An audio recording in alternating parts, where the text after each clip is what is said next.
ఏ బాటైనా పర్వాలేదంట, సమయంతో సాగటమే మన సింపుల్ సిద్ధాంతం.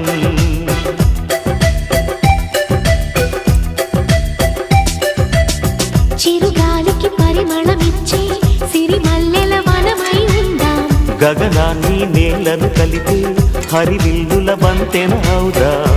ఆనందం అంటే అర్థం మనమందా, ప్రతి పూట పాటై సాగే హుషారు సరిగమలో. ఎన్నో ఎన్నో రాగాలుండే సంగీతం కాదా, చల్లకి నవ్వుల కేరింత.